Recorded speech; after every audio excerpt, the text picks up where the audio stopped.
KB experiment.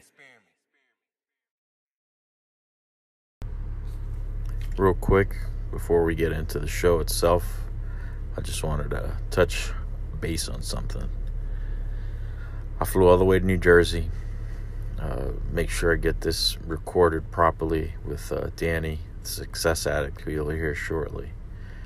But we sat down and we talked about where we came from. See, it's real important, and it's more evident to me now how important it is to remember where you come from, because that's what made you who you are today. I went all the way back to New Jersey, spent a few days there, and it was like a serious time warp. My body, my emotions, my memories, everything just kicked in as if I never left. See, I moved out of there 5 years ago. Not the worst neighborhood in the world, but definitely not the best. A lot of good memories, a lot of bad memories, and, these memories are what, and in these situations that I was in, and whatever it is that I went through, is what molded who I am today. Partly, of course.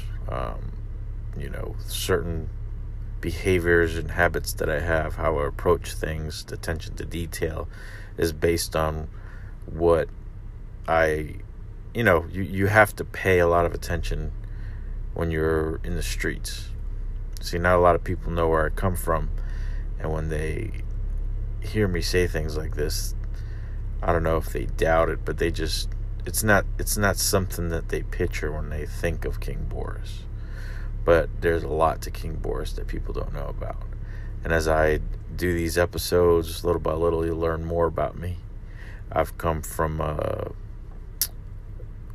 ghetto background, if you will, from the hood is what you call it, what people call it, urban society, whatever it is that you want to name it. But I came from an area where we sold drugs, we did graffiti, we robbed people, you got robbed, you fought, you got beat up, whatever the case may be. But it was a lot of, there's no talk, you just fight. You always got to look over your shoulder. People were getting shot, people were getting murdered. A lot of negative things. But do you want to be part of that negativity for the rest of your life? Or do you want to evolve and live a better quality of life? So the terminology, I got out, it's meaningful where I come from. And there's people who don't understand what that means. But to get out and not live on the system or have a very poor wage, no skills, live in a crime-filled community where you always have to look over your shoulder, that's not a way to live. And some people just cannot get out of that lifestyle because they succumb to that environment. So it's real important to understand where you came from, where I came from, and what am I doing with that. I'm grateful. I came back humbled because I've come a long way, not just because of my luck and blessings, but for my hard work and all the things that I've learned back at home. So I can't forget that. I used to try to forget it, but I can't because it's part of me. So before we get started, I wanted to touch on all this because it's relevant to the episode. It's a good friend of mine, and I was humbled to be able to fly out and sit down in his shop in Elizabeth, New Jersey, and talk about our success. All right. Let's get to it.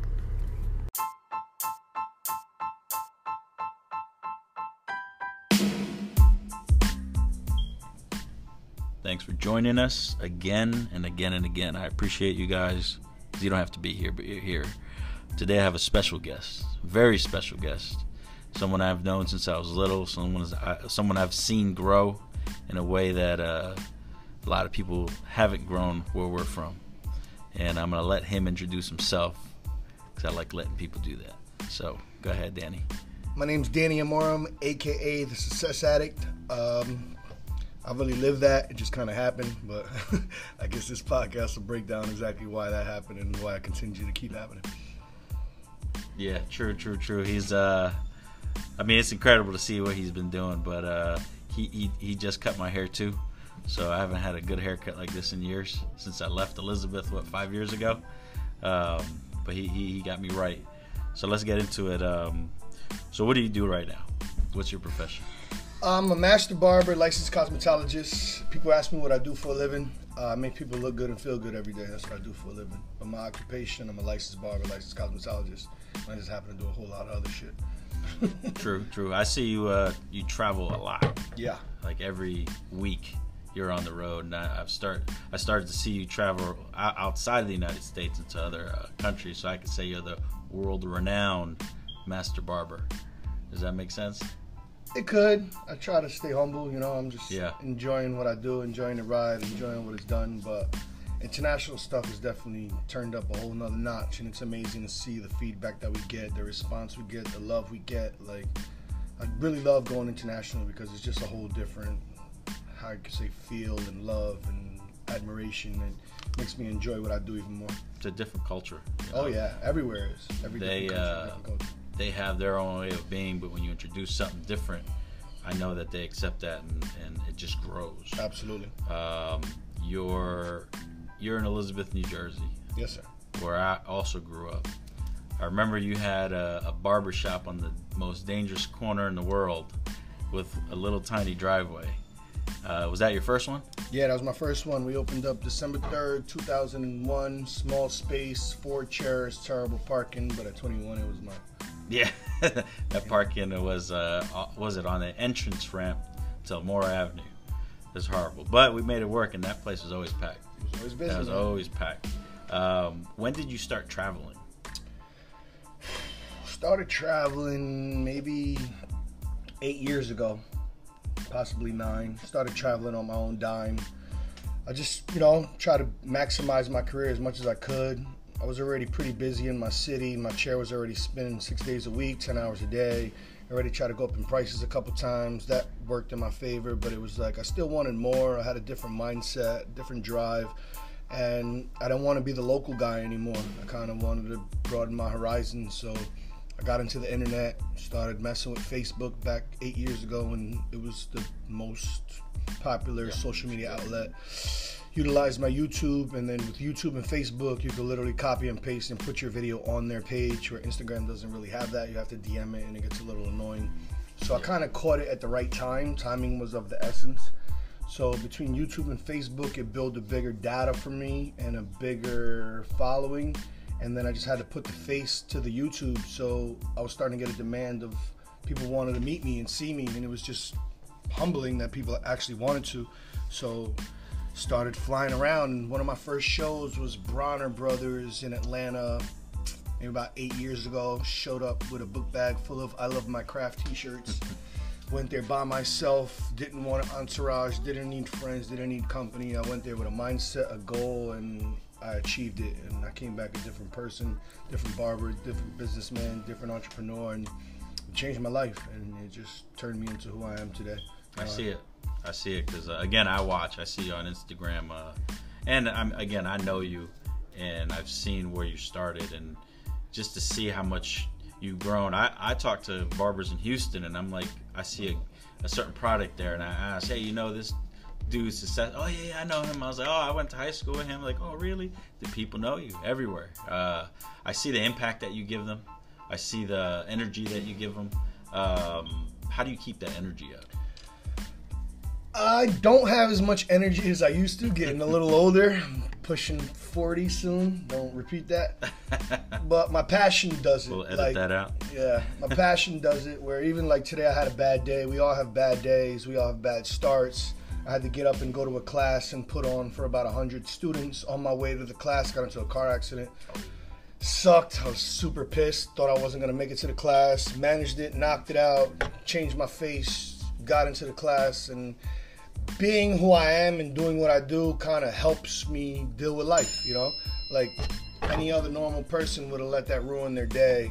I still got a job to do, so me getting up and going to do what I got to do, I kind of didn't care about it, forgot about it, and how I made people leave after that class made that accident mean nothing really. Like, it's just a materialistic thing. I got insurance, I'll get over it, but attitude, passion, energy changes everything. It changes the relationship you have with people. It changes the mindset of people. It changes the way they listen to you and the way they absorb you. So everybody that left that class left inspired, motivated, and ready to do something. But if I walked in with my Debbie Downer face because I got into some BS before I got there, I would have never had the same outcome. So just trying to get that response from people gives me that energy. But it's just like walking to the shop every day. Like, it's part of my education where we have personal stuff going on in our lives, and when I come into the shop, I'd rather come to work than be home depressed.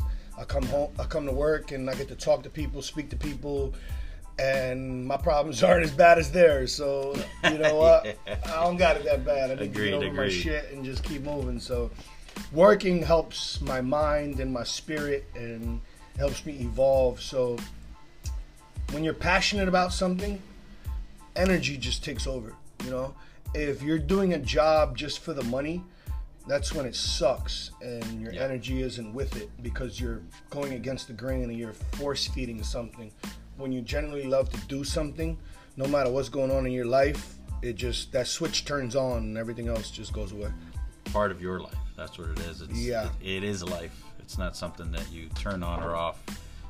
Passion is just something that is in you. And I know that you do a lot of personal, exercise, eating right, and I know a lot of mindset and personal things in your life attribute to that energy and what you put out there. We're getting older. I'm 38. It is what it is, and if you don't take care of yourself, it's just going to get worse. And it seems like you have a good routine, a good motto, a good head on your shoulders because you love what you do. Like you said, it's your craft. What were the shirts that you? Love my craft. Love my craft. That's right. I remember those. You've had a lot of different logos and sayings, but I think the Success Addict is the best one that I like. But because you're a successful person in what you do, and people don't even know what success looks like. They don't know the process, and success to them means I got to be rich. If I'm not rich, then I'm not successful, and that's not necessarily the case. Being happy with what you do, that's a successful part of life. I mean, you don't come to work, you come to your other home, is how I would put it. Yes, sir. I have many different homes. Yeah, and you feel comfortable here. Sometimes you need to get out of your regular home, you come to your other home, and as long as you have multiple homes, you have a good life. Is the way I see it. Yes, sir. You know, I haven't been in Elizabeth in the last 3 years, but just driving around brought these memories back and kind of humbled me. Like, man, I came from here. Like, I remember coming to your shop and getting my hair cut. But even you coming from another state, coming back here, that humbles you. Me being in this city, me just going back downtown sometimes. Like 2 weeks ago, I went back downtown. I grew up downtown at the bottom, you know. And like you said earlier, guys from the bottom don't normally make it to the top. Right. They get stuck at the bottom. Yes. And I didn't let my environment suck me into that, you know. Yeah. But yet, it's still humbling to be able to hop in my car and still drive back downtown, still drive by the old park I used to play ball at, still drive by the old 2-bedroom apartment me, my mother, my father, my brother, my sister all lived and slept in. Still humbling to drive by the school I went to, and like I said, I still see some of the same faces as a kid still down there because they settled and they complain and they're trying to worry about why life don't work for them. Yeah. Life don't work for you. You got to work for your life. And if you want your life to be better, you got to work for it and create different admirations, different anything. And if you want to grow, you got to create the growth. The growth ain't going to come to you. You got to create it. True. And I admire you because you stayed here with your craft. You didn't leave, because a lot of people leave. They just don't want to. You know, there's a lot out there in the world. Oh, there's a lot of nicer places, and you know what? But you stay here, and you're a pillar of a community. People know who you are, and they see how long you've been here, and you're a name in this town, which means a lot to a lot of people. And that's what keeps me here. Truthfully, I could go to any other city and probably make double the amount of money I make here, because the quality and, how could I say, you're branded well. The price point is there. Like, we're in a city where it's not normal to pay $50 for a haircut, but I'm in a city where it's not normal, and I'm still getting the $50 a haircut. my environment don't describe or define me. My talent, my work ethic, and my timing does. So I might be the most expensive guy in my city, and people are coming to a bad neighborhood from good neighborhoods just to come see me. So that kind of says a lot, you know, and it helps with everything. But I never forgot where I came from, and I have a lot of investments, and I deal with my community, so I feel like I don't want to turn my back on my community ever. I found different avenues to make a different type of revenue, so my shop in my neighborhood is my only source of income, so it's a blessing to still be in my environment, be in my neighborhood, and still maximize my value. But I ventured off into so many other things. I'm cool. I'm kind of great where I'm at. That's what's up, man. That's what's up. Yeah, I left, and a lot of people don't understand what the meaning of getting out is, especially in the hood. And, you know, there are rough areas that we all grew up in. And to get out is actually an accomplishment within itself. I was able to fly back here first class both ways. You know, got a nice car rented. I ain't got to worry about anything. Drive around, and I look at all the old places I hung out, the old houses I lived at. I mean, I was poor as hell. Super poor. I wore my brother's clothes to school. He's 5 years older than me, so it's a good thing we wore baggy pants back then. But you know, my kids have a better life, and just like you said, I didn't succumb to that environment, and that's a success. We have to realize that we all have certain successes in life that aren't Brad Pitts, but you know what? Moving ahead, doing something you love, getting out of whatever situation you think you're in that's negative, that's a success. So we have to pay attention to those because they lead to other successes. Oh yeah. So I know you travel a lot. Let me ask you this: how do you deal with the anxiety of traveling? Because that's I know it's a mess. I watch your lives, and I know when it goes well, and other times you're sitting there like, oh well, this is the bad stuff. And your flights are delayed or canceled, or you know. Life is full of anxiety. Like, it's like the biggest thing now that you hear from people. Everybody's suffering from anxiety, and everybody's suffering from depression. Meanwhile, this shit's been going on for decades, and nobody ever had anxiety and depression. But lately, the last 3 years, it's at an all-time high. So it's all about learning how to handle your fuses. We all have fuses. We all have negatives. We all have positives. It's all about how to handle what you handle. Like, if something goes wrong, how do you handle it? Do you let it ruin the rest of your day? Do you let one small thing that takes 10 seconds ruin the rest of your day? It's 24 hours in a day. 10 seconds shouldn't ruin the rest of your day because it was a small problem. Traveling is a blessing, you know? Like, years ago, I couldn't wait to travel. It looked so great watching people traveling until I started traveling. Like, it's not as sweet as it looks. You know, there's a lot of delayed flights. There's a lot of BS. There's a lot of layovers. There's a lot of drama in the airport. I've had my definitely lots of situations in the airport, but it's like, what are you complaining about? You're complaining that you're stuck in the airport because you get to see another city that another person can't see? You got guys that are stuck in the same city, same area code, same 2-bedroom apartment with no air conditioner, no car, doing public service, making $7 an hour, wondering why they can't make it. Truthfully, that's their choice. Yeah. Like, in 2019, you shouldn't live like that, but some people still live like that. But I'm enjoying life, so when certain things happen, do they suck? Absolutely. But could it be worse? 100%. Always could be worse. All right, real quick, I'm going to pay the bills, so we'll be right back.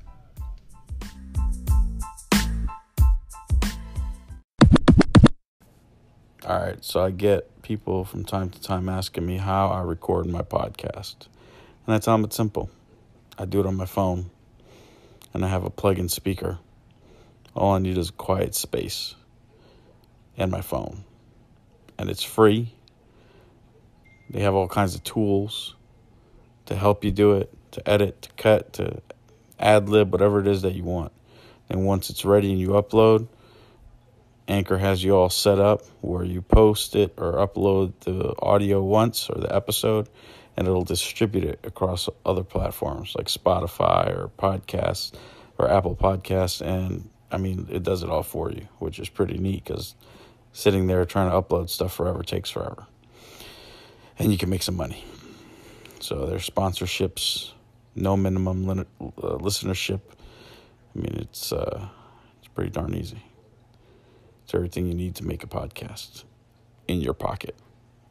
So go download the free Anchor app and go hit anchor.fm and get your podcast started.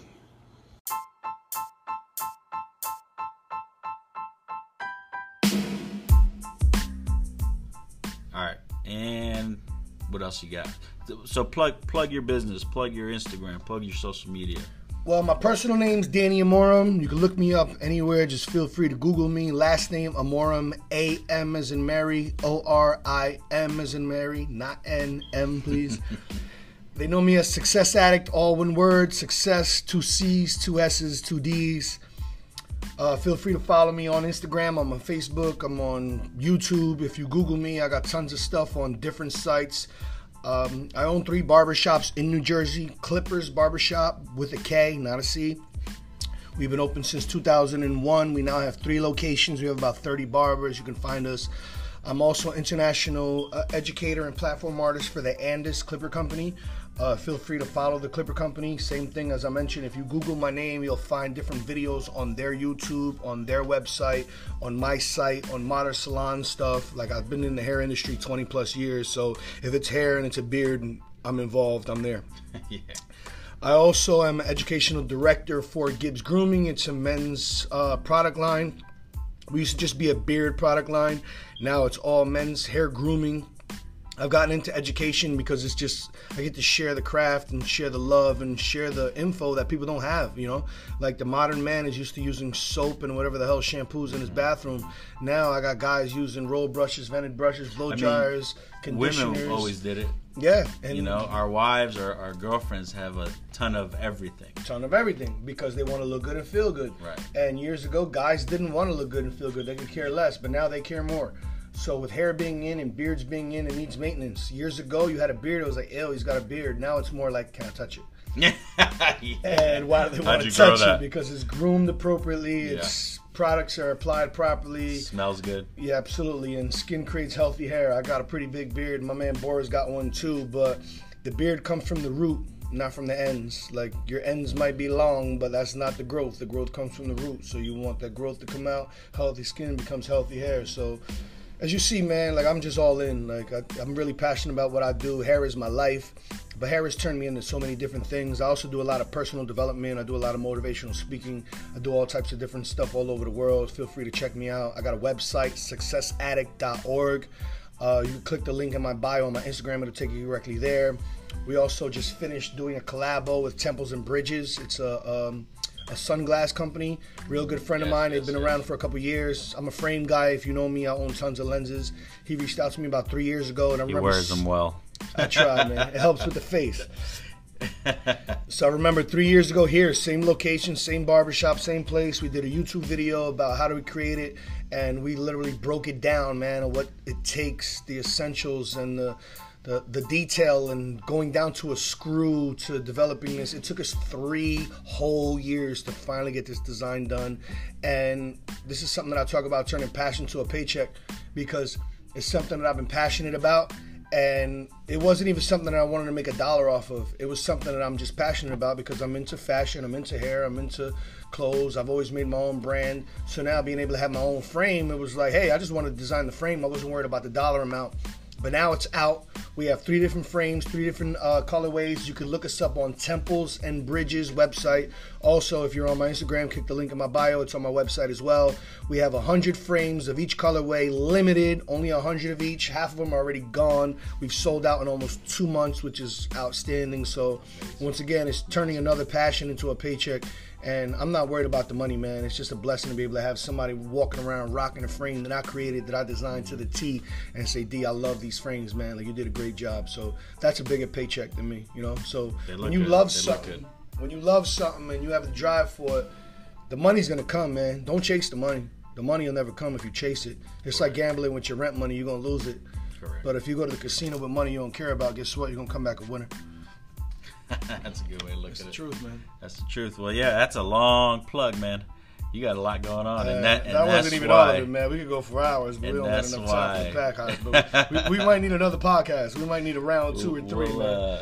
We're definitely gonna work on that. I think the whole motivational speaker part, to me, the way I see where you're going, is going to be another outlet past the whole, hair industry. I'm already working certain gigs where, right now, like I said, I'm doing personal development. I work for a big brand called Cosmoprov. They do a big trade show all year round.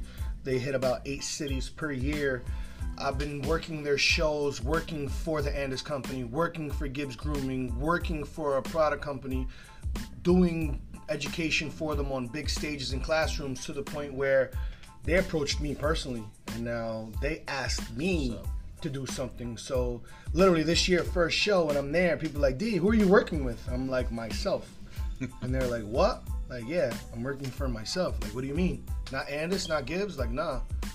I'm doing personal development class. It's called the Are You a Success Addict class. I don't got no clippers in my bag. I'm not cutting no hair. We're doing personal development. No more TSA issues? We still have TSA issues. I got a pretty big beard. But no razors in my bag, so there's no stopping me for that. Yeah, they love that razor. But it's just amazing, man, how my career has evolved, where now I can actually go somewhere, share my story, share my passion, share my love, without even carrying a bag of clippers, and it's still my job. But once again, my passion turned to a paycheck, so it's not a job. A lot of people need to see that passion, because they don't see it, they don't believe it. But when they see somebody and they question how they're so successful, it's that passion. You gotta have passion to do what you do.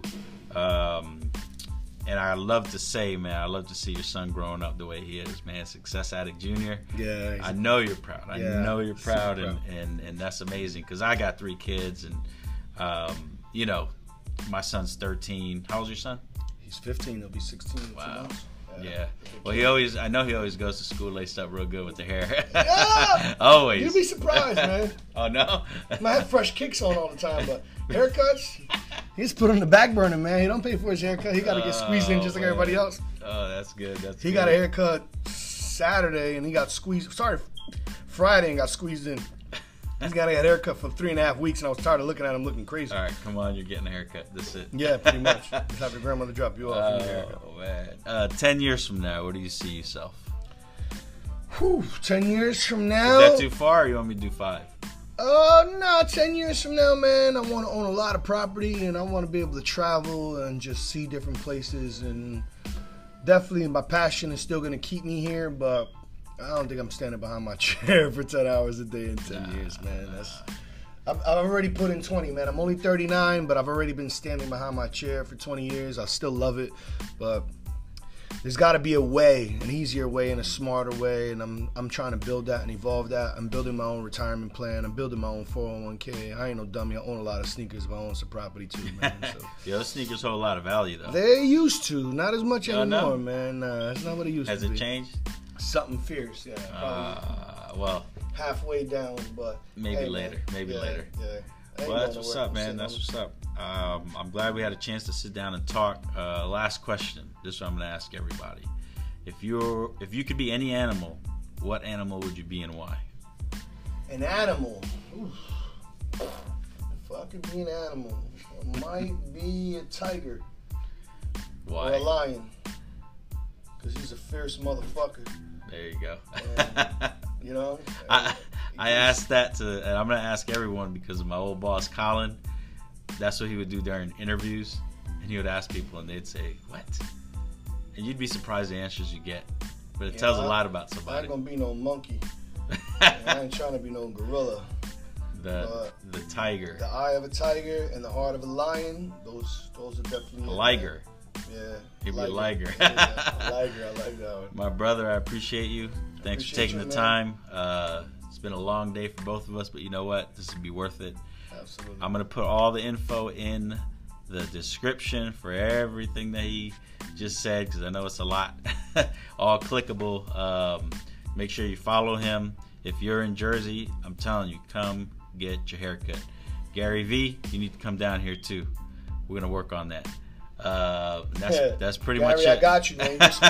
You were just in Cali. You saw my boy Julius Caesar in Cali, man. We all connected somehow, some way. This is a big world, but it's smaller than we think, man. You're close. Entrepreneurs stick together. You're close. We're gonna see you. All right, my dude. I appreciate you, and that's it. All right, my brother. Thank you, man. Signing out, man. Make sure you follow your boy Success Addict, and make sure you keep following my guy Borris, man. He's doing big things. Just like I inspire him, he inspires me too, man. I watched him come from nothing, move to a whole different city, relocated himself, created his own brand, got his own things going on. He's got all types of stuff going on, man. So still sharp and still, man. Keep yourself around good energy. Keep yourself around good people. You'll be greater than good. Yes, sir. Yes, sir. The KB Experiment signing out. Peace.